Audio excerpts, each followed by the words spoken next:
You know, in England, routines are very different because sometimes you play 12 o'clock kickoff and sometimes you play 5 o'clock, and when you go to European competitions you play 7:45, so it's difficult to establish a clear routine when you play in so many different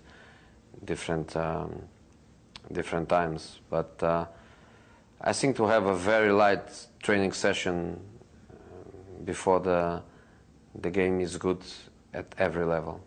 It's good for the player's body, it's good for the player's mind, it's good to disconnect a little bit from that period of time where you are waiting for the game. So I think the best way is to have a light training session where you really wake up and you have like a pre-match awakening to arrive in the game in the best conditions. After that become the individual things where I think a manager should never interfere because for a certain period of time players they like different things, and as a manager I don't interfere. I don't care if one like the earphones and to have his own music. I don't like if another one likes to have a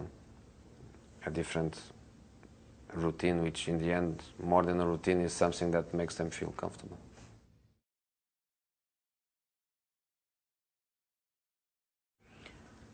You know, there is a basic professional mentality and a basic professional approach that has to keep the minimum acceptable level. After that, I think the motivation of playing for certain objectives is what brings every level really up.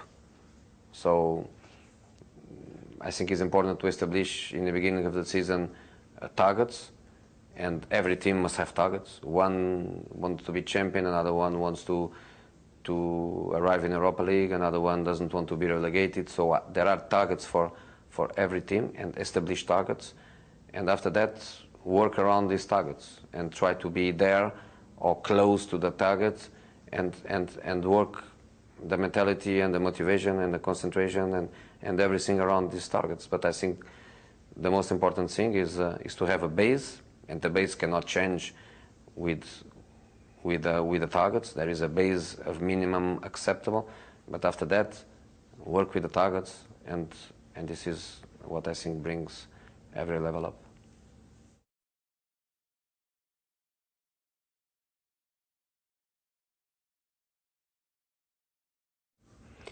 I don't know if relax is the right word, because I think the best way to do it is to be with the right levels of adrenaline, and to be with the right levels that makes you be in the top of your potential. And sometimes to be relaxed is not the best way. That's why sometimes in matches considered easier matches, there are surprises because people is not really ready for the competition. So I don't like them too relaxed, and I think there is the right point. In my case, with the experience, I managed to find exactly where I want to be, and I managed to put myself exactly in that moment. I don't want to be too calm. I don't want to be too relaxed.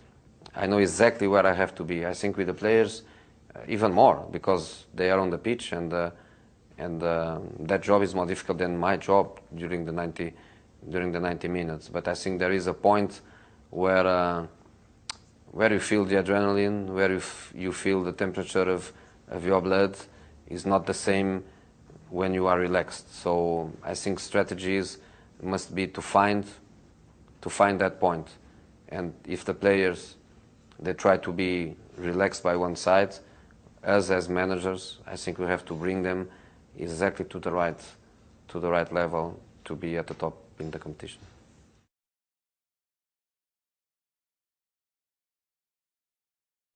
You know, first of all, I want to feel the desire to play. I want to feel that the one that is not picked is disappointed, and that disappointment I can use later during the game and bring that frustration into the game for the player to try to express what he couldn't because he was not picked.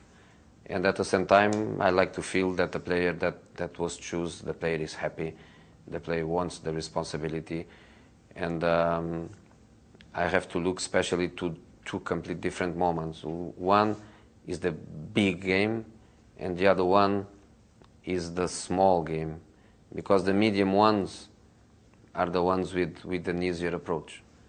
And I really need to feel in two extreme moments that the players are happy to be in both of them in equal terms.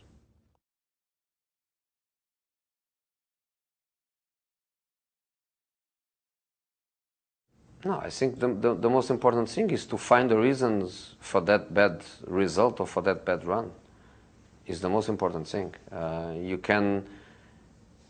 You only can attack the effects. You only can attack the bad results or the bad run of form if you can identify the causes.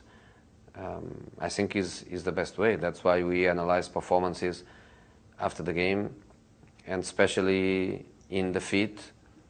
I think the first thing the manager has to do is to look to himself and to try to find that the manager could do better, to have a better influence in the game of his team. And after that, go for the team and go for the individual. And I know that in the modern game, many of the players, they think that they cannot be criticized, or the manager is not a great guy if he attacks the mistake. But I think it's something that a manager has to do all the time, is to identify clearly the mistake, the collective mistake, the individual mistake, and attack them. And when a player feels that you identify the situation and you are trying by training and by some exercises that you choose, you are trying to attack the problem, I think is the best way for them to feel that in the next game we have better conditions to kick out the difficult moment.